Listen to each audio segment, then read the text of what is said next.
자, 오늘 주택법하고요, 농지법 정리하고 국토개법까지 나가도록 하겠습니다. 자, 오늘 몇 페이지 할 차례입니까? 한번 펴보세요. 74페이지 준비됐나요? 자, 어제 그제 뭐 기출 특강 들으셨나요? 몸살 나겠네요. 건강 잘 챙기셔야겠네요. 자, 오늘 474쪽부터 한번 보겠습니다. 주택법상 주택건설 사업 촉진 파트로서 1번 주택건설에 필요한 토지의 수용이 나오고요. 그 파트 좀 읽어두실 필요가 있고, 오른쪽에 보시면 업무위탁, 그 다음에 그 무상 열람, 채비지 우선 매수 청구, 그 다음에 넘어가서 보시면 국공유지의 우선 매각, 이런 파트 좀 살펴볼 필요가 있습니다. 자, 그럼 먼저 474쪽부터 한번 보겠습니다.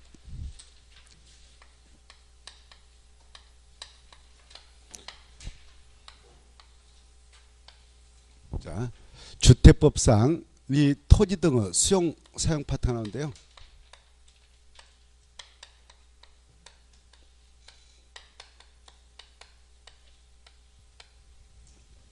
수용이라는 것은 그 재산권을 가지고 있는 자의 의사에 반해서 사업자가 법적 절차를 거쳐서 재산권을 강제로 취득해서 뺏어오는 것을 말하죠. 다만 그때는 정당한 보상은 해줍니다. 이때 대한민국에서 수용과 그에 따른 보상을 하고자 할 때 적용되는 일반법이 있는데 무슨 법이 그와 관련 있는 법일까요? 그렇죠. 거기 나와 있습니다. 가로 1번에 그 내용하고 가로 2번을 묶어서 한 문구로 정리할 필요가 있는데요. 2번에 보시면 그 법의 이름이 나오죠. 공익사업을 위한 토지 등의 취득 및 보상하는 법률 찾나요? 자, 그래 그게 바로 대한민국에서 수용과 보상할 때 적용되는 일반법이다, 이렇게 써놓으세요. 일반법. 이 법의 이름이 너무 기니까 약자로 공치법 이렇게 하겠습니다. 공치법, 이렇게. 이 법을 끌어다 적용한다, 이걸 준용이라 하죠. 준용. 자, 그래 이 가로 1번부터 먼저 보겠는데, 주택법상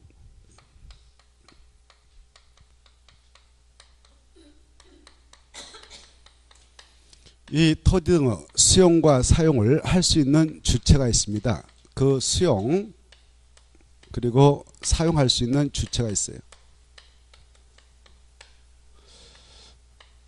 주택법에서는 민간 사업자에게는 수용권을 인정하지 않고 공공사업 주체에게만 수용권을 인정한다, 이게 중요해요. 공공사업 주체. 그래 민간업자인 이 등록사업자에게는 수용권을 인정하지 않습니다.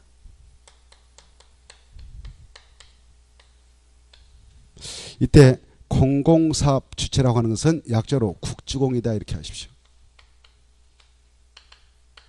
그래 국가하고 지방자치단체 그리고 한국토지주택공사 지방공사에 따라 미칠 것이고요. 자, 4명을 약자로 공공사업주체 또 국주공 이렇게 합시다. 그네들에게만 주택법에서는 수용권을 인정하고 있다, 이걸 알아두셔야 되겠고, 그래 이네들이 바로 수용할 수 있는 사업이 있습니다. 수용, 사용 가능 사업이 있는데, 이네들이 무슨 사업을 할 때만 수용, 사용을 인정하느냐, 아주 공공성이 강하다고 보는 국민주택 건설 사업 할 때, 그리고 이 국민주택 건설을 위한 대지 조성 사업을 함에 있어서 그 사업이 토지 등의 수용 사용만 인정하지 다른 사업할 때는 수용을 할 수 없습니다. 이게 중요해요. 국민주택 건설 사업과 그 사업에 필요한 대지 조성 사업을 할 때 그에 필요한 토지라든가 건축물 이런 것들이라면 그것들을 수용할 수 있도록 하고 있습니다. 거기 보면 토지나 토지에 정착해 있는 물건, 그 토지나 물건에 관한 소유권의 권리, 이걸 약자로 토지등이라 해요. 이런 것들을 다 수용 사용할 수 있도록 하고 있다. 자, 그래 주택법상 무슨 사업을 할 때만 수용을 인정하는가? 국민주택, 이걸 꼭 아셔야 돼요. 국민주택 딱 체크하고, 이네들이 무슨 사업을 할 때만 또 수용을 할 수 있도록 하는가? 이네들이 이 사업을 누가 할 때만 수용을 인정하는가? 공공사업체. 그래 민간사업체인 등록사업자는 써서 X를 쳐놓으십시오. 등록사업자는 수용을 인정하지 않는다, 이게 중요해요. 그래 이네들이 공공사업체인 국주공이 이 사업을 하게 된다. 그러면 이 자체를 바로 공익사업이다라고 생각하시면 돼요. 그래 우리 공익사업을 위한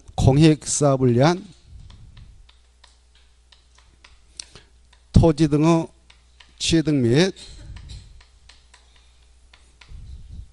보상에 관한 법률, 이 법률이 하면 이 사업을 할 때만 그 사업에 필요한 토지 등을 강제 취득을 허용하고 있고요, 이 법서는. 그리고 그에 따른 정당한 보상을 해주면 된다, 이렇게 되는데, 그래 주택법상 이 공공사업체가 국민주택 건설사업, 그에 따른 대지 조성사업을 함에 있어서 토지 등을 수용할 필요가 있다. 그때는 수용권을 인정받기 위해서 공치법으로 들어가서 공치법상 수용 가능한 사업인 공익사업 맞죠? 라고 바로 그 사업 주체가 국토교통부 장관에게 이걸 받도록 되어 있습니다. 사업 인정. 공익사업으로서 인정을 받으면 그 사업체에게 법적으로 강제 수용권을 부여하고 있습니다. 이렇게.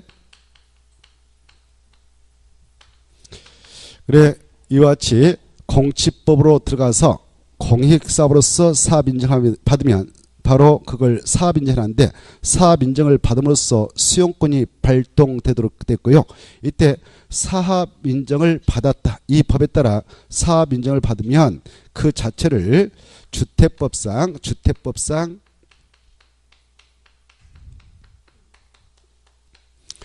사업하려면 바로 사업에 착수하기 앞서서 사업계획 승인을 받도록 돼 있는데, 바로 그 사업계획 승인을 받은 걸로 의제를 해주겠다라는 특례를 두고 있습니다.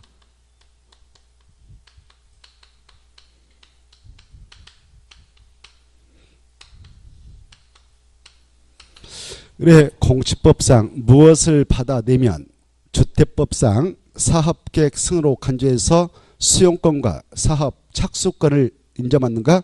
사업 인정이다. 이걸 알아두셔야 돼요. 그 내용이 가로 2번에 나옵니다. 2번 보면 토지 등을 수용 사용하는 경우, 그 말은 1번에서 연결되는데, 공공사업 주체가 국민주택 건설사업, 그에 따른 대지 조성사업에 필요한 토지 등을 수용하거나 사용하는 경우는 이 법이 무슨 법이냐? 주택법입니다. 주택법에 규정된 것 외에는 무슨 법을 준용한가? 공치법을 준용하는데, 이 공치법을 준용하는 경우에는 공치법에 따른 무엇을 주택법상 사업계획성으로 간주하는가? 사업인정을 주택법상 무엇으로 간주한다? 사업계획 승인으로 간주합니다. 사업계획성으로 간주하니까 주택법상 별도로 사업계획 승인 받을 필요 있다 없다? 없다. 이렇게 이해해 두시고요. 그래 이렇게 이 사업 인정을 받음으로써 주택법상 사업계획 승인을 받은 걸로 의지하므로 바로 이거 사업 인정 받으면 그 사업에 필요한 토지 등의 강제 수용권을 부여받고 사업 시행권도 법적으로 부여받아서 바로 사업에 착수하면 되는 겁니다. 그리고 이 사업 인정을 통해서 수용권을 부여받았던 이 공공사업체, 그 사업에 필요한 토지 등의 그 수용권을 획득했다 하더라도 바로 그에 따른 정당한 보상을 해줘야 돼요. 수용당한 자에게. 그 보상을 해주게 될 때는요, 바로 협의보상의 원칙입니다. 그래 이 공치법에 하면 보상권은 협의보상에서 처리해라, 이렇게 돼 있어요. 근데 지금 이 국택 건설을 하고자 하는 사업장이 확정돼 있고요. 이 확정된 토지에서 A 거 뭐 B 거 이렇게 쭉 있는데, 이 C 거 있는데 D 거, 일단 이네들한테 협의 매수 들어갑니다. 그래서 이네들한테 돈 주고 소유권을 넘겨받습니다. 이걸 협의 양도 받는다 그래요. 이렇게 협의 양도 받아서 일단 이 사업체가 자기 명의로 소유권을 넘겨받는 다음에 사업을 하는데 이 부자 안에 편입되어 있는 땅 주인 중 이자가 극구 협의 양도를 안 해줍니다. 협의 매수 들어갈 때. 그때 이자의 의사에 반해서 그자의 재산권을 뺏어온 것을 수용 그러고 이때 수용권을 사업 주체가 부여받으려면 공직법상 사업 인정을 받으면 되는 겁니다.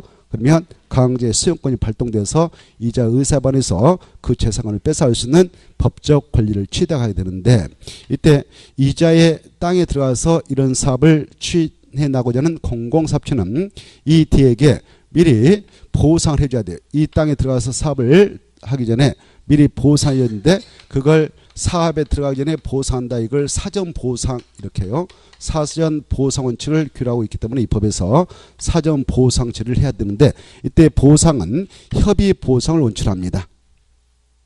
협의 보상이라는 것은 이 수용권을 부여받았던 공공사업체가 이 수용을 하게 될 D하고 보상 금액을 협상한단 말이에요. 협상해서 이자가 뭐 10억을 요구했다. 근데 사업체가 9억을 제시했다. 그때 바로 협의가 이루어지지 않을 수도 있죠. 이때 이 친구가 양보하고 이 친구가 양보해서 9억 5천에 협의가 이루어졌다 합시다. 그러면 바로 보상 금액은 타결되는 거예요. 타결되면 이 사업체가 D에게 야 너네 계좌번호 가르쳐주라 해서 9억 5천을 보상으로 입금 처리하면 보상은 끝나는 겁니다.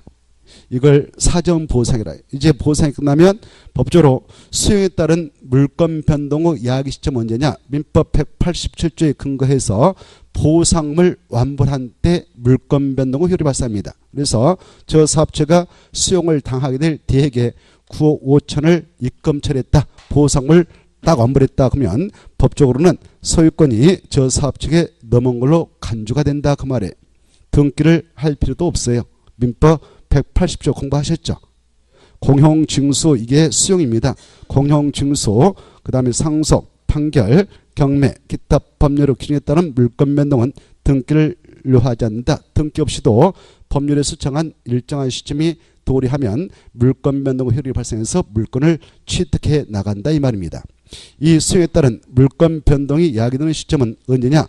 보상금을 사업자가 보상금을 수용당할 자에게 완불한 때 물권 변동의 효력이 발생합니다. 그래서 9억 5천을 이 D한테 보상을 입금 처리하면 소유권은 넘은 걸로 간주되어서 사업체가 자기 땅이니까 사업에 들어갈 수가 있어요.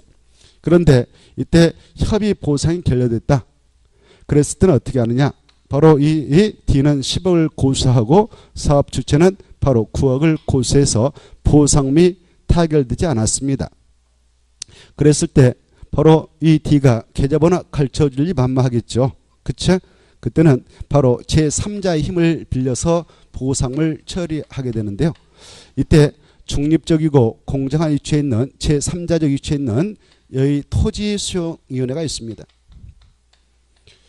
토지수용위원회에다가 판정을 의뢰하는 겁니다. 여기에서 판정을 의뢰받아 가지고 판정을 해주는데 그걸 재결 이렇게 표현해요. 그래서 이 토지수용위원회를 재결청이라 합니다. 이때 여기 보시봐. 이 토지수용위원회에게 재결을 받기 위해서 보상금에 대한 그 타결을 받기 위해서 재결을 신청하게 되는데요. 이 재결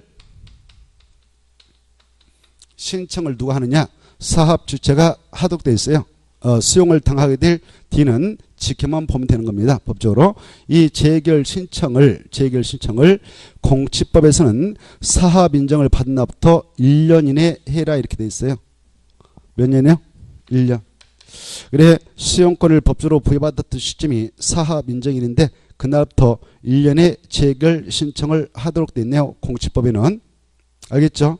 이때 만약 이 공치법상 사업 인정을 받은 시점, 즉 수용권을 법적으로 부여받던 시점으로부터 1년에 토지 수용인에게 재결 신청을 하지 않게 되면 법적으로 그 1년이 된 날 다음날에 사업 인정 효력은 상실됩니다. 그 말은 바로 D의 땅에 대한 수용권을 사업주체는 법적으로 상실당한다. 다시 수용권을 법적으로 해석한다. 그래서 뒤끝은 수용을 못하게 되어 있습니다. 몇 년에 재결 신청해야 되는가? 1년 이렇게 됐단 말이에요. 자, 그런데 그에 대한 특례로서 이 주택법상에서는 바로 이 사업계획 승인 이것을 받을 때 이걸 받은 거 한다고 그랬죠. 그래 이걸 받고자 할 때에 미리 이 안에서 언제 사업 들어가서 언제까지 끝내겠다라는 사업 시행기간을 정해서 승인을 받아갑니다. 그래 그 기간을 바로 올해 4월 2일부터 바로 내년 아니면 그 명년 2019년 4월 1일까지 사업을 진행하도록 하겠다라고 했다면 이 사업 시행 기간 내만 재결 신청을 해도 된다라는 특례를 주택법에서 인정하고 있습니다. 이런 특례를 제하고는 이제 공치법상 수용과 보상 절차를 거쳐서 처리하면 합법적인 수용과 보상이 된다 이렇게 하십시오. 그 내용이 2번 나옵니다. 자, 이 주택법상 수용 등을 하고자 하는 경우에서는 이 법에 규정된 것, 이 법은 주택법인데 주택법에 규정하고 있는 것이 밑에 있는 것들입니다. 그런 것들을 취하고는 무슨 법들을 하면 되냐? 공치법. 그래 이 공치법을 준용하는 경우는 공치법에 따른 사업 인정을 주택법상 사업계획서로 간주를 해주고 다만 재결 신청은 공치법에도 불구하고 아까 공치법은 재결 신청 기간이 몇 년이라고 되어 있었나요? 1년이죠. 거기다 써봐요. 공치법에다 줄 것이고 공치법의 규정에도 불구하고 할 때 공치법의 규정 그다 비출 것이고 재결 신청 기간은 사업 인정으로부터 1년 이내에 이렇게 써놔요. 재결 신청 기간은 사업 인정으로부터 몇 년 이내다? 1년 이내다. 이렇게 돼 있어요. 그럼에도 불구하고 그에 대한 특례로서 사업계획서를 받은 언제까지만 할 수 있도록 허용하느냐? 주택건설 사업기간이 3년으로 정해졌다면 그 기간 내에 해도 되는 특례가 있다. 무슨 법에 그런 특례를 두고 있느냐? 주택법 이렇게 이해를 해 두시면 됩니다. 자, 그래 공치법을 준용함에 있어서 공치법상 사업 인정을 주택법상 무엇으로 간주해 주는가? 사업계획 승인으로 간주해 주고 재결 신청 기간은 공치법의 규정에도 불구하고 이 주택법상 그 사업 시행기간이 3년이면 3년 그 기간 내에 해도 되는 외해를 인정하고 있구나. 이런 특례를 제하고는 무슨 법대로 수용과 보상 절차를 거치면 끝인가? 공치법이다. 이렇게 이해를 해 두시면 훌륭하다 하겠습니다. 자, 그 다음에 이제 오른쪽 넘어오셨어요. 그 넘어오시면 그 3번을 1번 코스에서 보죠. 자, 3번도 지문으로 종종 뜨니까 눈을 한번 찍어 놓으면 편합니다. 자, 이 3번은 아무에게나 적용하는 게 아니고 국가하고 한국토지주택공사에 따라 포인트. 그래 주택법상 이 주택건설 사업을 하게 되고 대지 조성 사업을 하게 된 자를 사업주체 그랬죠. 사업주체라고 그랬잖아요. 사업주체. 이 사업주체는 그 유형이 많았죠. 이 주택법상 주택건설 사업을 하고 대지 조성 사업을 하게 되는 사업주체들. 그래 주택법상 사업계획 승인을 받아서 주택건설 사업, 대지 조성 사업을 하는 자들을 사업주체라는데 이 사업주체 중에는 국가도 있었고요. 국가에서 설치해서 운영하고 있는 한국토지주택공사도 있고요. 그리고 지방자치단체도 있고요.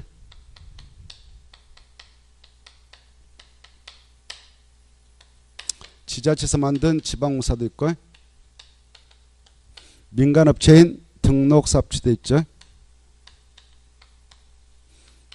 등록사업자. 근데 그 규정, 지금 보고자 하는 규정은 바로 이 주택법상 사업주체 모든 자에게 적용하는 게 아니고 국국이한테만 적용한다 이렇게 하셔요. 국국이. 누구한테만요? 국국이. 그래 그 3번 보면 국국이는 그 말에 국가하고 한국토지주택공사의 사업체는 지네들이 이렇게 이네들이 전 국토에 걸쳐서 사업을 왔다리 갔다리 하면서 할 수도 있잖아요. 주택건 사업과 대지 조성 사업을 할 수 있겠죠. 그때 국가 또는 이 한국토지주택공사 측에서는 그 사업장을 가까이서 관할하고 있는 지자체장들한테 야 너네들이 좀 토지 매수무 좀 처리해주라. 너네들이 보상무 좀 처리해주라. 라고 위탁을 할 수 있는 거예요. 위탁. 뭐 할 수 있다고요? 위탁. 그래 지자체에게 이렇게 업무를 좀 위탁할 수 있는 사업체는 누구에게만 법적으로 인정해주냐? 국국이 이렇게 알아주시면 되겠네요. 국국인 사업체는 주택건 사업과 대지 조성 사업을 위한 토지 매수 업무라든가 손실보상 업무를 바로 관할 지자체장한테 위탁을 할 수가 있구나 이렇게 봐두시면 되겠습니다. 됐나요? 누구에게만 그렇게 업무를 위탁하도록 허용하는가? 국국이한테만 이렇게 정리하면 돼요. 그 다음에 이제 4번도 알아주세요. 4번은 이 사업을 하는 자들 중에 여러 사업 주체 중 바로 4번은 이 사업을 하는 자에게만 적용됩니다. 국민주택 건설 사업, 그에 따른 대지 조성 사업을 하는 사업체에게만 그 사업을 하게 될 때 이렇게 사업장에 있는 이 땅 주인은 누굴까? 그리고 이 만약에 이게 건축물이 포함됐다면 건축물 주인은 누굴까? 이런 것들 관공서에 가서 봐야 되지 않겠습니까? 토지대장, 건축물대장을 봐야 될 것이고 토지등기사항 증명서, 건물등기사항 증명서를 봐야 될 건데 그네들은 그런 등초본을 요구할 때 다 무료로 청구할 수 있도록 특혜를 주고 있다. 무슨 사업을 하는 자에게만 그런 특혜를 인정하는가? 국민주택 건설과 그에 따른 대지 조성 사업을 하는 자에게만 그런 특례를 인정한다. 무료로 다 청구할 수 있다. 무료. 체크했나요? 할 것도 없잖아요. 무료. 그리고 키포인트를 잡아야 돼요. 무슨 사업을 할 때만 그걸 인정한다고요? 국민택 건설입니다. 국민택 건설 사업을 해서 나고자 하는 사업체. 국민택을 그냥 주택이 아니라 국민택을 건설 공급하는 사업 주체가 그 사업 주체로서 국민택 건설 사업, 국민택 건설을 위한 대지 조성 사업을 시행할 때 필요하다면 등기소에 가서 행정기관인 시청구청 군청 가서 다 무료로 청구할 수 있다 이겁니다. 우리 일반 사람들이 사적으로 이런 등초본을 청구할 때는 수수료 1,000원, 2,000원 내라 그럼 다 돼야 되죠. 자, 그 정도 이해하시면 되겠고 5번은 잘 나오니까 5번 받으십시오. 채비지. 이 채비는 우리 법 어느 법에서 많이 나왔을까요? 무슨 법에서 많이 나왔을까요? 뭐 이제 뭐 이순환죄니까 뭐 기본 가정에서 다 들어보셨을 거예요. 처음으로 오신 분도 계시지만. 그렇죠. 오, 대단하시죠. 도시개발법에서 나왔죠. 도시개발법. 도시개발법상 도시개발 사업 시행 방식 세 가지 있었잖아요. 환지 방식, 수용 방식, 혼용 방식 있는데 그때 환지 방식. 땅을 개발해서 원주민한테 다시 주는 방식. 이걸 환지 방식이라고 했죠. 그때 이 환지 방식을 통해서 사업을 하게 되면 이렇게 돼 있는 땅들 아직 개발되지 않는 이런 땅들을 시행자가 접수해 가지고 논밭을 밀어 가지고 시행자가 접수합니다. 이 소유권을 박탈하지 않고요. 그래서 개발해 가지고 개발해서 원주민한테 다시 주는 방식. 예쁘게 토지 구역 정리 사업 해가지고 맹지 발생하지 않도록 하고 공공시설용지 확보해서 도로 공호 확보해서 딱딱 A한테 주고 B한테 주고 뭐 C한테 주고 이렇게 하는 방식을 뭐라고 합니까? 환지 방식이라고 그래. 이때 이 사업을 하게 될 때 들어가는 엄청난 사업 비용은 바로 사업 비용은 시행자가 부담해야 하는 것을 원칙합니다. 사업 비용 부담은 시행자가 부담하는 것을 원칙합니다. 이때 정전 토지 소유자들 이 개발하기 전에 정전 토지 전이었다, 답이었다, 뭐 임야했다. 그때 이 정전 토지 가격이 이 면적은 1천 정도부터 했는데 그 감정가 매겨보니까 사업 들어가기 전에 1억이었다. 2층 뭐 500 정도부터 했다. 뭐 이것도 뭐 5천만 원이었다. 이렇게 여기 1,500 정도부터 했는데 뭐 이거 1억 5천이었다. 이렇게 감정가가. 그래 이렇게 돼 있는 땅을 밀어서 다시 쾌적한 도시가 조성될 수 있도록 밀어서 다시 주는 방식 이걸 환지 방식이라 하죠. 그때 사업비용에 들어가는 그 바로 그것은 누가 부담을 소출하냐? 시행자. 이때 시행자는 공짜로 개발해서 주는 거 아니죠.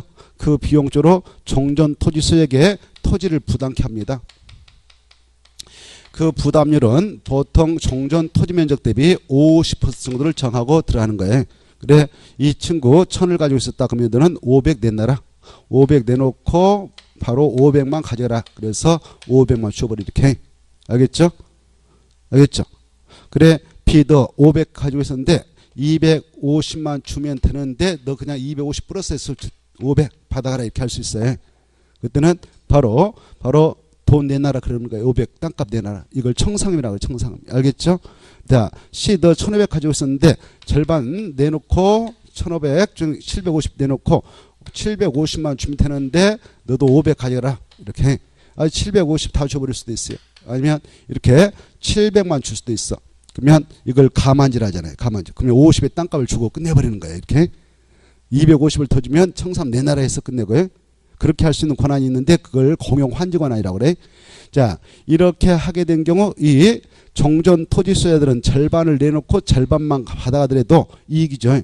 바로 종전에 밭이었는데 이 상태에서는 이 장소가 도시가 쾌적하게 조성될 만무하지 않습니까? 들판인데 혼자 그 법적 절차 거쳐가지고 농지 전용 허가받고 여기다 건축법상 건축물 진다. 그래도 집값도 올라가지 않고 땅 모양새도 반달인데 무슨 의미가 있겠습니까? 희망 없잖아요. 예쁘게 전원주택 진다 해도 의미 없지 않습니까? 도로도 3킬로 돼 있는데요. 근데 시행자 등장해서 싹 밀어가지고 시원하게 딱딱 토지경해서 각 딱딱 쳐가지고요. 아구 짜서 딱 주면은 여기는 이제 법적으로 쾌적한 도시공간이 형성되는 겁니다. 조성되는 겁니다. 그럼 이제 이 땅을 받았던 A, B, C 이런 사람들은 법에서 허용하는 건물만 딱딱 지면 끝나는 거예요. 이렇게. 그러면 이제 이 지역은 쾌적한 도시가 조성되니까 사람들 몰려 들어오겠죠. 그러면 땅값 올라가요, 내려가요? 올라가는 겁니다. 알겠나요? 자, 그래 땅이란 것은 가격이 중요한 겁니다.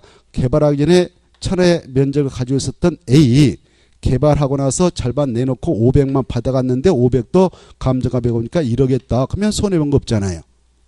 이렇게 해서 사업을 하는 것을 무슨 방식이라고요? 환지 방식을 하는 겁니다. 이때 환지 방식을 정해서 사업을 하게 되면 종전 토지 소유자는 토지를 부담하게 되는데 부담했던 토지는 보상 못 받고 깨끗하게 내놓는 겁니다. 부담했던 토지 가지고 사업 시행자 사업비용으로 충당해 쓰세요라고 바치는 거예요. 그때 사업비용에 충당하기 위해서 받아가는 땅을 채비지 그러죠. 뭐라 한다고요? 채비지. 그래서 여기 요지 땅 이건 내가 쓰겠다. 채비지 딱 찍어버려요. 이렇게 새로운 쾌적한 도시가 조성되게 될 때 요지 땅 채비를 딱 챙겨버리는 거죠. 시행자가. 그래 이렇게 채비를 준비한단 말이에요. 자기가 가진단 말이에요. 이 채비는 누가 가진다고요? 시행자가 가져갑니다. 그리고 아까 부담했던 토지 가지고 이런 도로 부지로도 쓰고요. 만약 공원 만들 것 같으면 공원도 만들고 이런 것들을 공공시설 용지라고 그래요. 공공시설 용지. 뭐라 한다고요? 공공시설 용지. 이런 용지로 쓰기 위해서 채비 플러스 공공시설 용지로 쓰기 위해서 종전 토지소유에게 시행자가 주지 않고 보류시켜버리는데 그걸 묶어서 보류지 그래. 보류지 가지고 채비로도 쓰고 공공시설 용지로 쓰는 겁니다. 이때 채비는 누가 가져가느냐? 시행자가 가져가는 거예요. 이에 대해 채자가 바꿀채 한자 보면 바꿀채 비용비 땅지자. 그래서 사업비용하고 바꿔치기 하기 위해서 바꿔치기해서 사업비용하고 비용비자 바꿔치기 하기 위해서 시행자가 가져가는 땅을 채비를 하죠. 알겠죠? 이 채비를 챙겼던 이 시행자 이제 주택법상 어떤 용도로 그 땅을 좀 쓸 테니까 그 땅을 우리한테 파세요. 그러면 그 자에게 법적으로 우선적으로 매각할 수 있느냐 그 문제를 지금 보고자 하는 겁니다. 알겠나요? 자 보겠습니다. 어떤 용지로 쓰겠다라는 사업체가 등장하면 법적으로 이 채비를 챙겼던 도시개발법상 도시개발사업시행에는 그 자에게 법적으로 우선 매각이 가능한가 이렇게 거 보면은 국민주택 용지로 쓰겠다 이게 핵심 용어예요. 무슨 용지로 쓰겠다고요? 국민주택 용지 그따 포인트 딱 잡아요. 핵심이 그거거든. 그래 국민주택 용지로 쓸 테니까 그 땅을 우리한테 우선적으로 팔아라. 그러면 우선적으로 그자한테 매각해도 합법적이다 그 말입니다. 알겠죠? 이때 매각을 하기 전에 자 이렇게 돼 있는 땅을 여기 봐봐요. 이렇게 돼 있는 땅을 이렇게 주겠다라는 계획을 맞는데 이렇게 주는 것을 환지 줬다 그래. 환지 처분을 해서 줬다 그러거든. 개발하고 나서 주는 처분을. 그래 환지 처분을 하기 위한 구체적인 계획을 미리 확정하고 들어갔는데 그 계획을 환지계획이다 그래. 환지계획. 뭐라고요? 환지계획이. 이 환지계획을 딱 작성해 가지고 이걸 인가받아 확정하고 나서 사업 들어가서 이렇게 해서 다시 주는데 이 환지계획을 작성하기 전에 바로 채비지 매각 요구를 국민택을 용지로 쓰겠다는 사업체가 이 시행자한테 요구했다 그러면 환지계획을 작성할 때 예쁘게 아예 그냥 한 단지로 그 자에게 줄 것을 만들어 줘라 그 말에. 알겠죠? 거기 나왔죠. 환지계획을 작성하기 전에 채비지 미가국이 들어오면 바로 환지계획을 작성할 때 예쁘게 하나의 단위로 만들어서 주도록 해라 이렇게 하고 있네요. 그리고 이 채비지의 총 면적 대비 얼마까지만 그네들한테 우선 매각이 가능하냐? 2분의 1까지. 보고 계신가요? 그 내용이 가로 1번, 2번까지 한 문구로 좀 정리가 돼 있어야 됩니다. 자, 그래 그 참고표 봐봐요. 사업 주체가 환지계획 수립 전에 채비지 매각을 요구하면 도시개발 사업시행자는 그 사업 주체의 매각할 채비를 그 환지계획에서 몇 단위로 만들어라? 하나 단위로 하야 한다. 찾나요? 자, 찾죠. 그 다음에 바로 이 시행자는 그 가로 1번의 셋째 줄 매각 요구를 받았던 사업 시행자는 바로 경쟁 입찰 방법으로 채비의 총 면적이 얼마까지 그네들한테 우선 매각할 수 있다고요? 50%. 그 말은 2분의 1이겠죠. 자, 절반까지는 우선 매각이 가능하다. 무슨 용지로 쓰겠다는 친구한테요? 국민 주택 용지로 쓰겠다는 친구에게 절반까지 그 채비를 줘도 괜찮다. 자, 그 다음에 이제 가로 2번이 시험권에서 키포인트인데요. 채비지 양도가격이 나와있죠. 이 채비를 이 궁택 용지로 쓰겠다는 사업 측에 매각할 때에 매각하고자 하는 양도가격이 이제 시험권으로 키포인트예요. 그래, 이 채비지의 양도가격은 원칙은 무슨 가격을 기준으로 해서 처리하느냐? 감정가격이란 거 알죠? 감정평가업자가 평가해서 확정한 금액이 있죠. 알겠죠? 자, 그래 감정가격이 원칙입니다. 근데 외해가 있다 이거죠? 외해적으로 바로 임대택 용지로 쓰겠다. kum택 용지는 용지인데 kum택을 건설해서 팔아가지고 나간 게 아니라 빌려주는 임대택용으로 만들겠다. 그럴 때는 임대주택용으로 쓰겠다라고 하면은 조성원가만 받고도 팔 수 있다. 뭘 가지고 팔 수 있다고요? 조성원가. 찾았나요? 자, 그래 채비지 양도가격은 원칙은 감정가격을 기준한다. 다만 나오면 다만은 외해가 된다. 항상 그렇게 생각하셔요. 앞에 있는 것은 원칙이 되고요. 그래서 외해적으로 85점대 이하 임대택 건설용지로 쓰겠다. 60점대 이하 금택 용지로 쓰겠다. 그러면 무엇을 기준해서 팔도 되는가? 조성원가. 근데 시험에서 자주 바꿔집니다. 원칙은 조성원가로 하고 외해주로 감정가격 기준으로 매각할 수 있다. 이렇게. 그러면 틀려요. 원칙과 외해를 정확하게 짝짓해서 조성원가 있다. 외해. 감정가격 있다. 원칙 이렇게 딱 써가지고 바뀌지 않도록 잘 하십시오. 자, 넘어가시고 6번 국공유지 우선 매각이 나와있죠. 가로 1번과 2번이 한꺼번이니까 가로 1번과 2번을 동시에 묶어서 알아두십시오. 이것도 시험에 잘 나와요. 내용은 쉬워요. 알고 보면 한끗도 아니죠. 자, 국공유지 우선 매각 임대. 자, 이 국가가 소유하고 있는 땅을 국유지라 합니다. 지방자치단체가 소유하고 있는 땅을 공유지라 합니다. 알겠죠? 알겠죠? 그래, 이게 국가가 가지고 있다, 뭐 지자체가 가지고 있다, 이런 땅을 매각한다. 그럴 때는요, 지네들 마음대로 매각하지 못하고 법에 정한 내용대로 매각하는데 경쟁 입찰 방법을 통해서 감정가 매겨놓고 바로 최저가 설정한 다음에 최고가로 입찰한 자에게 매각해 나가도록 하는 것이 일반적인 원칙입니다. 근데 그에 대한 특례를 두고 있습니다. 주택법에서는 이 국가가 가지고 있는 땅이 국유지, 지자체가 소유하고 있는 이 공유지를 매각함에 있어서 서민형 주택 건설을 촉진해 나가도록 하기 위해서 그런 용도로 쓰겠다라고 살려고 하는 자가 등장했다든가 빌려 쓰기를 원한 자가 있으면 그 자에게 그냥 우선 매각과 임대를 할 수 있는 특례를 두고 있는 겁니다. 그래, 이런 국공유지를 어떤 용도로 쓰겠다라고 하면 그 자한테 바로 우선 매각과 그리고 우선 임대가 가능한가?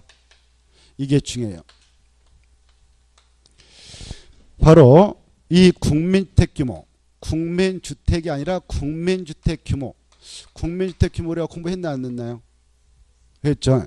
이 국가가 가지고 있는 이 땅이 있는데 이 땅을 사가지고 빌려가지고 바로 국민주택 규모의 주택을, 국민주택 규모는 커봐야 전용 면적이 얼마밖에 안 돼. 제일로 커봐야. 아니 최대 아무리 커봐요. 오케이. 그래 수도권이 아닌 비수도권 중 읍면적, 비수도권 중 도시 아닌 읍면적에서는 100까지도 허용하잖아요. 그래 아무리 커봐야 100이란 말이에요. 100은 바로 평수로 한 사람이 약 30평이죠. 약 평이란 말 써서 안 되지만 그래 32평 뭐 34평 없단 말이에요. 아무리 커봐야 시골에서도 100이 최고니까 아주 서민형 주택이다 이렇게 생각하면 돼요.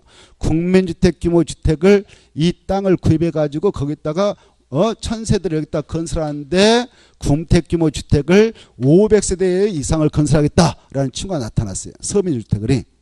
그러면 그자에게 우선 매각과 임대를 할 수 있다라고 법에서 허용하는 겁니다. 서민형 주택 건설을 촉진해 나가도록 하기 위해서. 그래 군민택 규모 주택을 몇 퍼센트 이상 건설을 하고자 하는 친구가 나타나면요. 이 수치하고 앞에 있는 말을 잘 짝짓게 두세요. 그래서 시험에 이 앞에 있는 말을 국민택이란 말로 바꿔쳐버렸고 국민주택하고 국민택 규모 주택은 달라요. 국민택으로 바꿔쳐버렸고 50을 40으로 바꿔친 바 있으니까 잘 짝짓해서 알으셔. 국민택 규모 주택을 50회 이상 건설을 하고자 하는 자가 나타났다. 아니면 없는 자들이 만드는 조합주택 있죠. 주택잡 있잖아요. 지역 직장 주택잡 있죠. 그런 주택을 조합지에서 만든 것을 조합주택이라고 그래. 주택자 만들어. 지역 직장 주택자. 지역 직장 주택자 우리가 공부했습니까? 안 했습니까? 했죠. 지역 주택자 가입 자격을 보면 있는 자들은 들어갈 수 있도록 하고 있습니까? 없는 자들만 들어가도록 하고 있었습니까? 그렇죠. 바로 그 지역적 범위에 오늘 조합설 인가를 신청하게 되면 그날 기준에서 소급해서 계속 6개월 이상 거주한 지역 주민일까. 그리고 주택을 하나도 가지고 있지 않는 무주택자인 그 지역민이라든가 주택 한 채를 그 85종태 이하로 하나 가지고 있는 친구 이런 지역민도 들어갈 수 있습니다. 이런 거 있잖아요. 그래 그런 그 조합 측에서 조합주택을 만들려고 그 땅을 구입을 원한다. 빌려주기를 원한다. 그러면 바로 그자한테 이 조합주택을 건설하고자 하는 자가 있다든가 이런 주택을 건설하기 위해서 대의를 조성하고자 하는 자가 있다. 그런 사업체계 우선 매각과 임대가 법적으로 허용된다. 이렇게 하셔야 이해돼요? 자, 이 내용을 정확하게 하셔야 돼요. 자, 국민택 규모의 주택을 얼마 이상 건설을 하려는 사업자가 등장하면 우선 매각과 임대가 하는가 50% 이상. 조합주택을 건설하고자 하는 자 그리고 그 주택을 건설하기 위한 대의를 조성하려는 자가 있다면 그자에게 우선 매각과 임대가 가능하다. 그래 이제 이 요건에 해당해서 이네들이 바로 그런 용도로 우선 매수했습니다. 우선 빌려왔습니다. 이렇게 매수를 했다면 임차했다면 그날로부터 몇 년에 그 사업장에 들어가서 사업을 시작해야 되냐 2년 이내에 사업에 들어가라 이렇게 하고 있어요. 몇 년에요? 2년. 만약 2년에 들어가려면 사업지원을 간주해서 다시 뺏어와버리겠다. 팔았던 것을 뺏어온 것을 환매, 빌려준 것을 뺏어온 것을 임대계약을 취소한다 이렇게 해요. 알겠죠? 여기까지. 그래서 여기서 키포인트는 2년 하고 이 수치를 정확하게 좀 이해할 필요가 있다. 그러면 끝나는 거예요. 할 거 없잖아요. 그리고 바로 환매할 수 있다. 임대계약을 취소할 수 있다. 해야 한다. 할 수 있다. 할 수 있다. 그래서 상황 봐서 다시 뺏어올 수도 있고 그냥 살짝 지켜보고 말 수도 있는 것이 아니겠습니까? 자, 거기까지 알아주시면 좋겠고요. 그 다음에 이제 넘어가셔도 되겠습니다. 478쪽 보시면 주택의 공급 파트가 나와 있죠. 자, 주택법상 건설되어진 주택을 공급하고자 입주자를 모집합니다. 입주자를 모집하고자 할 때는 입주자 모집안을 만들어 가지고 바로 관할 시장구수 구청장한테 입주자 모집해 또 대유라고 승인을 받아야 돼요. 알겠죠? 못 받아야 된다고요? 승인 받아야 된다. 그리고 이 여기가 지금 공동택 단지 아파트 단지다.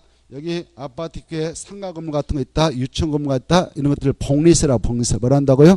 복리세리 근린 생활시설 우리는 그런 거예요. 근린 생활시설 뭐 유치원 이런 건물은 다 복리세다 그랬잖아요. 그래 복리세로 입주자를 모집하는 경우는 신고하면 돼요. 상가 입주자를 모집한다. 유치원 건물 입주자를 모집한다. 그때는 뭐만 하면 된다고요? 신고. 그거 중요해. 그래 공동택 그 입주자를 모집할 때는 못 받아야 되지만 승인 받아야 되지만 복리세로 입주자를 모집할 때는 뭐만 하면 된다? 신고. 그걸 찾아서 체크를 할 필요가 있다. 자, 어디에 있느냐면은 다른 거 보지 말고 혼란스러우니까 박스 안에 딱 들어가 가지고 동그라미 1번 사업주체가 입주자를 모집하려는 경우에는 밑에 누구한테 가서 승인 받아야 되는가? 시장, 군수, 구청장에게 입주자 모집에 따른 승인을 받아야 된다. 다만 복리스러의 경우는 입주자를 모집할 때 허가 받는다, 승인 받는다, 신고한다, 신고한다. 이해돼요? 잘 이해해 두셔야 돼요. 근데 가로 안에 누구는 제외된다 이렇게 됐나요? 공공주택 사업자는 포함된다, 제외된다. 그래. 그러면 공공주택 사업자 누구냐? 그거 딱 체크해요. 오, 좋아. 거기다 씁니다. 461페이지 참조. 461페이지 참조. 가서 한번 보고 올까요? 461페이지. 그래, 여러분이 복습할 때도 거기까지 딱 연결해서 봐두셔야 되겠네요. 461페이지 찾나요? 461페이지 보면 저 위에 있는 박스에 4번 보인가요? 4번 동그라미 4번에다 써요. 공공주택사업자 이렇게. 공공주택사업자 하면 동그라미 4번이 머릿속에 그려져야 되겠다. 동그라미 4번. 그것다 크게 써놔버려요. 공공주택사업자. 그래서 1번 국가 지방자치단체 한국토용사 지방사 이네들을 공공사업체라고 그랬죠. 그랬죠? 자, 이네들이 공공사업체인데 거기다 딱 줄 것이고 또 이네들이 단독 공동으로 바로 총 지분의 50% 이상 초과해서 출자해서 만든 부동산 투자회사가 있다. 이런 친구도 바로 공공주택사업자에 들어간다 이렇게 하십시오. 국지공하고 그 자들이 출자해서 만든 그 투자회사도 공공주택사업자에 들어간다. 몇 퍼센트 초과해서 출자회사가 만들었다면 그래요. 거기까지 연결해서 하시면 되겠어. 그러면 자 공공주택사업자 국지공하고 그네들이 만든 그 투자회사 중 출자비율 50% 초과해서 만들었다면 공공주택사업자로 이해하시라고 그랬는데 바로 그 공공주택사업자가 입주자를 모집할 때는 승인 받는다 받지 않는다. 그랬다 써놔버려요. 다시 원점으로 넘어오셔서 공공주택사업자는 죄 이렇게 돼 있죠. 공공주택사업자에다 딱 네모처럼 중엽해 놓고 옆에 여부로 끌고 와서 입주자 모집 시 승인도 신고도 할 필요 없다 이렇게 써놔. 승인도 신고도 할 필요 없다. 그걸 이해하는 것이 시험 공부는 2번 나왔네. 자, 누가 입주자를 모집할 때는 승인도 신고도 할 필요 없는가? 공공주택사업자. 그걸 이제 그 구체화시켜서 누구냐? 국지공하고 아까 그네들 이해됐죠? 그래. 그 정도만 딱 봐두시고 그 다음에 동그라미 2번 사업체가 건설하는 주택을 공급하는 경우 가번호 연결돼요. 그 국토교통부로 정하는 입주자 모집 요건 방법 뭐 어쩌고저쩌고 해가지고 어쩌고저쩌고 해서 읽어 나가면 되는데 가번 통과하고 나번 보겠습니다. 이제 사업체가 건설한 주택을 공급하는 경우 국토교통부로 정함에 따라 벽지, 바닥재, 주방 용구 주방 용구랑 쓴 싱크대라 그 말에 바닥재는 방바닥이고 그 다음에 벽지는 말 그대로 벽지 조명기구 그 전등이죠. 이런 것들을 포함합니까? 제한 부분입니까? 그것다 체크해요. 그것들을 제한 부분의 가격을 따로 제시하고 입주자가 선택할 수 있도록 해야 된다. 이를 자 그래 이 입주자를 모집해 가지고 주택을 공급할 때는 주택 가격을 제시하라 그 말이죠. 주택 가격을 제시하는데 그 가격을 제시할 때는 바로 벽지, 바닥재, 주방 용구, 조명 기구 값까지 다 포함해서 가격을 포함해서 제시한다. 아니면 그거 빼고 한다. 그거 빼고 그걸 뺀 나머지 주택 가격을 제시해서 바로 공급을 해 나가도록 해야 된다. 그래서 입주자 선택하도록 해야 된다. 주택을 분양받을 것인가 말 것인가 선택을 하도록 해야 된다. 자, 그 정도 보시고 그 다음에 이제 넘어가실 텐데 479페이지 479페이지 보면 2번 분양가격 제한이 나올 겁니다. 분양가 상한제 적용 대상 넘어가 봐요. 넘어가셔서 바로 박스 위에다 이렇게 써놔요. 박스 위에다가 분양가 상한제 적용택임 그렇게 써놔요. 분양가 상한제 적용택임 박스에다가 분양가 상한제 적용택임 이렇게 써요. 그래 그 첫머리 보면 사업주체가 우리 일반인에게 공급하는 공동택 중 다음 어느 하나에 해당하는 지역에서 바로 공급하는 주택의 경우는 이 조에서 정하는 기준에 따라 산정되는 분양가격 이하로 공급해야 한다 이렇게 돼 있죠. 분양가격 이하로 산정해야 된다. 그때 줄거 봐요. 분양가격 이하로 공급해야 한다. 그다 줄 거 봐요. 분양가격 이하로 공급해야 한다. 줄 것이고 옆에다 이러한 주택을 써봐. 이러한 주택을 분양가 상한제 적용주택이란다. 이러한 주택을 분양가 상한제 적용주택이란다. 이렇게. 이러한 주택을 분양가 상한제 적용주택이란다. 됐나요? 자, 그래 이 주택법상 주택을 건설해서 분양하려는 사업체 자기 마음대로 분양가를 정할 수 있다 없다? 없다. 그런 직이 있다. 그래 이 주택법에서 정한 기준에 맞게 분양가격을 정해서 그 이하로만 공부하도록 규제받는데 그런 주택을 뭘 한다고요? 분양가 상한제 적용태라 하고 어떠한 지역에서 공동택을 건설했다면 사업자가 지 마음대로 분양가를 정해서 팔아먹지 못하고 이와 같이 이 법에서 정한 규정에 맞게 분양가 정해서 그 이하로만 공부하도록 규제받느냐. 그 땅이 공공택지일 때 하나. 뭔 택지일 때요? 공공택지. 그래 공공택지 우리가 공부했어 안 했어요? 용어의 정에서 하지 않았습니까? 거기에 하나 써보시가 몇 페이지냐면은 복습할 때 한번 연결해서 읽어보시기 바랍니다. 439페이지 439페이지에서 보았거든요. 그래 10가지 공공사업에 따라 개발 조성되는 공동주택 건설용지가 그겁니다. 공공택지에서 건설되어지는 공동택은 분양가 상한제 적용을 받는 것이 원칙이기 때문에 지 마음대로 분양가를 정해서 팔아먹지 못하는 거예요. 이해돼요? 몇 페이지 있다고요? 439페이지 딱 집에 가서 보셔요. 그 다음에 이제 2번 봐봐. 2번 공공택지 애허택지에서 거기다 줄 거 봐요. 2번 공공택지 애허택지에서 거기다 딱 줄 거예요. 줄 끝나요? 자 이렇게 이제 아까 10가지 공공사업에 하여 개발 조성되는 그 공동택 건성지가 공공택지라고 하거든요. 이 공공택지를 분양받아가지고 여기다 공동택 건설해서 분양해서 팔아먹으려고 한다. 그러면 이걸 만들었던 사업자가 지 마음대로 분양가를 정하지 못하고 여기는 분양가 자율화가 인정되지 않아요. 그래서 우리 법에서 정한 그 기준에 맞게 분양가를 정해가지고 산정해서 그 가격 이하로만 공급을 하도록 규제합니다. 여기서 공급되는 주택을 그래서 분양가 상한제를 적용받는 적용주택이다 그래요. 이 분양가 상한제 적용주택은 분양을 받은 자도 일정 기간 전매를 또 전받아요. 전매를 못하게 규제받습니다. 그래 이 공공택지 안에서는 이렇게 분양가 상한제를 적용받는데 공공택지가 아닌 택지에서 바로 공동택을 건설 분양하게 됐다. 종전에는 그 장소에서도 역시 분양가 상한제를 적용받았었어요. 공공택지가 아닌 택지, 애허택지에서도 주택법상 사업계획서는 얻어 건설된 이런 공동택이라면 여기서도 분양가 상한제를 적용해서 바로 규제했었는데 작년에 현 정부에서 주택경기를 살려내자 해가지고 바로 이 공공택지, 애허택지에서는 분양가를 자율화시켜 버렸습니다. 그래서 이 공공택지가 아닌 택지 가지고 공동택을 건설했다면 이걸 건설했던 사업주체가 임의적으로 분양가를 정해서 팔아먹도록 허용을 하게 되었다 그 말이에요. 분양가 자율화 돼버렸다 그 말이에요. 이해돼요? 그랬던 이 장소에서 바로 이 주택가격 상승률이 일반 물가 상승률에 비해서 현저히 높아가지고 투기 우려가 있다. 주택에 대한 투기 우려가 있다. 그럴 때는 분양가를 규제하기 위해서 분양가 상한제를 적용하겠다.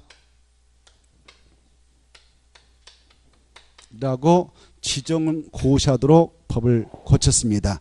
그래 분양가 상한제 적용 지역은 바로 공공택지, 애허택지인데 주택가격이 문제가 됐다. 그럴 때 분양가를 바로 임의적으로 정해서 분양하지 못하도록 해서 이걸 지정해서 관리를 하게 되는데 이 분양가 상한제 적용 지역으로 지정된 장소 이것이다.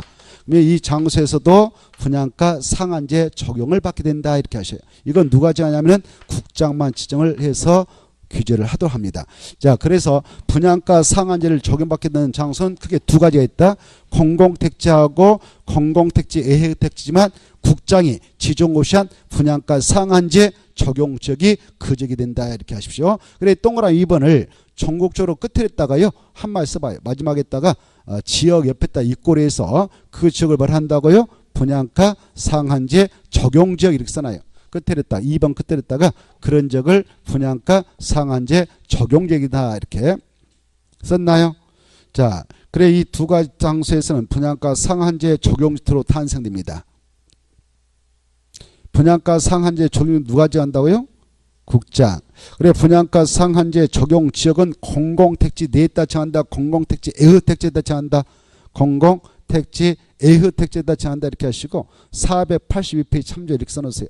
482페이지 참조 이따 보기를 하고 자 그 다음에 이제 2번 봐봐요. 2번 보면 분양가 상한제를 정받지 않는 주택 나와있죠. 찾나요? 동그라미 1번 2번 3번 엄청 중요해. 아까 이것은 그 땅이 분양가 상한제를 적용받는 지역일지라도 그 땅이 공공택지일지라도 이 세 가지는 절대 분양가 상한제가 적용되지 아니하므로 분양가 자율화가 인정되고 있다 이렇게 하셔요. 아주 중요해. 잘 나와요. 세 가지를 잘 이해하세요. 세 가지는 그 지역이 어느 지역이든 분양가 상한제 적용 지역이든 아니든 또 공공택지든 아니든 불문하고 분양가 상한제를 적용받는다 안 받는다? 안 받는다 이렇게 이해하시고 뭐냐? 도시형성할 때 하나 마지막에 관광특구에서 바로 이 50층 이상인 공동택 높이 150m 이상인 공동택은 분양가 상한제 적용을 전혀 받지 않는다. 그래서 이러한 분양가 상한제 적용을 받지 않는 주택들은 그걸 건설해서 공급하는 사업체가 분양가를 임의적으로 정해서 공고할 수 있기 때문에 관광특구에서 아파트 좋은 것은 뭐 20억에 한 채 팔리기도 하고 그러잖아요. 30억에 팔리기도 하고요. 알겠나요? 자, 그리고 동그라미 2번은 꼭 그냥 읽어보시면 돼요. 그냥 편하게. 1번하고 2번이 잘 나오니까 1번과 3번이 잘 나오니까 그걸 알아주시고 가로 3번 이 분양가 상한제 적용택의 분양가격은 어떻게 결정나느냐. 분양가격은 땅값하고 건축비로 구성됩니다. 택지비하고 건축비로 구성 그것까지만 딱 봐두시고 분양가격은 그 두 가지로 구성된다 이렇게만 딱 봐두시고 나머지 통과해도 됩니다. 보지 마시고 오른쪽 넘으셔서 가로 2번 이 분양가의 공시 이렇게 돼 있죠. 1번 공공택지에서 분양가 공시. 공공택지에서 분양가 공시는 누가 하느냐? 사업주체가 합니다. 사업주체는 분양가 상한제 적용으로서 공공택지에다 줄 거예요. 공공택지에서 공급하는 주택에 대하여 입주자 모집 승인을 받았을 때에는 입주자 모집 공고에 바로 마지막에 분양가격을 공시해야 된다. 분양가격을 공시할 의무가 있다. 근데 시험에서는 분양가격을 공시할 필요가 없다. 이제 금방 그대로 써놓고 끝에 가다가 공시할 필요가 없다 이렇게 나왔어요. 그래 이 사업체가 공공택지에서 바로 분양가 상한제 정택을 공급해 나가고자 할 때는 입주자 모집 공고에다가 분양가격을 공시할 의무가 있구나 이렇게 알아두십시오. 하야할 의무가 있습니다. 그 다음에 2번 이 공공택지 애허택지에서 분양가 공시지 않나요? 그래 공공택지 애허택지에서 분양가 공시는 누가 하느냐? 시장우수 구청장. 시장우수 구청장이 공공택지 애허택지에서 공급되는 분양가 상한제 적용택 중 바로 그 쭉 넘어서 그 분양가 상승 우려가 있는 큰 지역으로서 바로 대통령으로 정하는 기준에 해당하는 지역으로서 공급되는 주택에 대해서는 입주자 모집 승인을 하는 경우에 마지막에 분양가격을 공시해야 된다. 그 정도만 보십시오.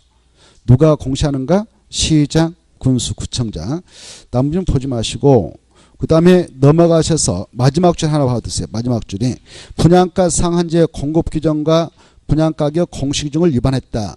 공시를 할 의무가 있었는데 공시 안 했다. 그러면 몇 천입니까? 2년 이하 징역 또는 2천만 원 범죄한다. 이렇게 봐주시고 가로 3번 분양가 상한제 적용 지역의 지정과 해제가 나와 있죠. 이 파트는 좀 쉬었다 하겠습니다.